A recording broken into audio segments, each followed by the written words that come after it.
Hey guys, welcome back to my channel. Today's case is one that is not widely known at all. I know about it because my sister-in-law told me about it and said that it might be one that I could look into, and I'm glad I did. I'm hoping I can bring some awareness to this case, and hopefully I do her story justice. Rhonda Faye Day, who also went by the name of Rhonda Lastly, was 42 years old and living in Lebanon Junction, Kentucky, in an apartment above her grandmother, with whom she was very close. According to friends and family, Rhonda loved to read. She was outgoing and friendly and loved to babysit her grandchildren, and she kind of had a soft spot for those in need. On Saturday, July 28th, 2018, Rhonda borrowed $5 from her grandmother for gas and headed out to visit a friend. This friend's name was Steve, and I am not saying his last name because I'm afraid to. I don't know it. That's how little there is to this case. I could not find this guy's last name no matter how hard I looked. So anyway, we're going to call him Steve for the rest of the video. Steve's house was only about 30 minutes away on Mariana Drive in the Pleasure Ridge Park area of Louisville, Kentucky. And nothing seemed odd about her going to visit a friend. She would do this occasionally. She always came home. Very rarely she would stay the night. But if she did, she always got home early in the morning because she was kind of a homebody. She just liked to be home. So later that evening, Rhonda called her grandmother around 11:30, letting her know that she was going to be out a little bit later, but would be home by 3 or 4 in the morning, and that she could go ahead and lock the doors. But by the next morning, Rhonda had still not arrived home, and obviously her grandmother became extremely worried. Her family members and friends tried to call her, but her phone was going straight to voicemail, and they could not find her anywhere. They were checking with friends, checking with people who knew her, and no one seemed to have seen her or heard from her. By the next day, when Rhonda still had not arrived home or made contact with anyone in her family, they reported her missing and began searching for her and her car. They did go talk to Steve, the friend she had visited, and he said that she had arrived and she had stayed there until morning, but he said he had seen her out in his driveway around 5:30 in the morning when he let his dogs out, and that she was kind of sitting in her car playing on her phone or her tablet,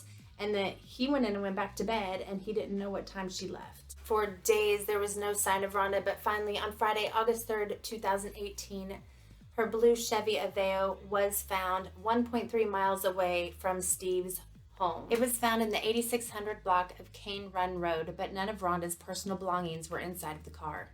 No phone, no iPad, no keys, no purse, nothing. Surveillance from the area was checked, but we're unable to capture anything on the road.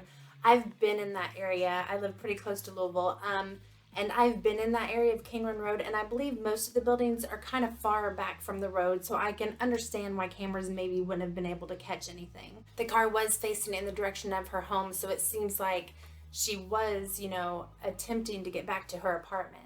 And I don't believe anything was wrong with the car. Louisville Metro Police have said that the car was still drivable. They were unsure of how long the car had been there, but a factory worker that worked in the area said that the car was there on Monday when he went to work. So she disappeared on that Saturday night, early Sunday morning, and the car was there Monday, so it had to have been there most likely this entire time that they were looking for her. From what I understand, though, from a podcast I listened to, was that the police didn't automatically impound the car, and I believe the people that searched it were Rhonda's son and her brother. I'm not sure why the police wouldn't search it. I mean, she was a missing person. You would think they would immediately go and check it out, try to get fingerprints and stuff like that, maybe see if the seat was pushed back, like someone else had been driving it, but I don't believe they checked any of that. Police and family members did search a 7-mile radius around the area where the car was found, but found nothing. Law enforcement conducted 2 aerial searches as well, but still found no trace of Rhonda.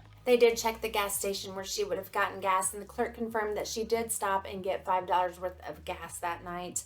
A Dollar General store in town also got Rhonda on surveillance around 10:30 p.m. on the night of the 28th. There is not a lot of information known about Steve, the friend she went to visit, but when police did go try to talk to him, he was not at home, and a neighbor came over and talked to police and said that Steve had gone out of town for 2 days after Rhonda went missing. Why did he go out of town? Where did he go? A friend that came to visit him has gone missing, and right after she vanishes, he skips town for 2 days. I'd really like to know where he went. Steve's home and his surrounding property were searched, but no evidence was found of Rhonda. He was asked to take a polygraph, but refused and got a lawyer. He has not participated in any searches for Rhonda, nor has he called to check to see if she's been found or asked how the investigation is going. Now, if one of my friends vanished right after being at my house and I was innocent, I wouldn't skip town. I'd be out searching. I would be doing everything I could to find my friend. That is my humble opinion, but something doesn't seem right. At the time of her disappearance, Rhonda was 5 foot 4 inches tall and around 185 pounds. She had strawberry blonde hair, but she was known to dye it different colors. She had brown eyes.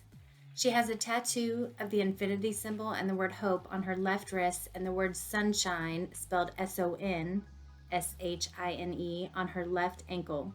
She was last seen wearing black shorts, a black tank top, black baseball cap, black flip-flops, and carrying a large black purse. Rhonda didn't take anything from her apartment to suggest that she was taking an extended trip or not planning on coming back home. She didn't take charges for her iPhone or her iPad. Her iPhone and iPad have not been used since that night. They did try pinging her phone and realized that the last time it was used was when she called her grandmother at 11:30 p.m. the night she went to visit Steve. Her family believes she would not willingly leave on her own and be gone for such a long time without letting them know that she is okay. What happened to Rhonda that night? Was she on her way home and stopped to, help another motorist? Did something happen to her and the car was placed there by someone else? Did she have car trouble and maybe accept a ride from a stranger? Or did something happen at Steve's house? Rhonda had some rough times in the past. She had some problems with drugs, but from what I understand, she was clean. I've heard that she was clean. I've also heard that maybe she had gotten back into drugs a little bit right before she left. I also heard that maybe she had some charges coming up that she had to be in court for. Did she run from that? I don't think that's what happened, but that's another bit of information I did find that, was another rumor. Rhonda's family is desperate for answers. They have made flyers. They have searched. They have tried to keep her story out there. I think they've tried to get the media involved and have had very little luck with that. They did want to hire a private investigator, but unfortunately could not afford to do so. It'll be 2 years in July that she's been gone, and her family deserves to know what happened. They deserve answers. They deserve, if Rhonda has passed, they need closure.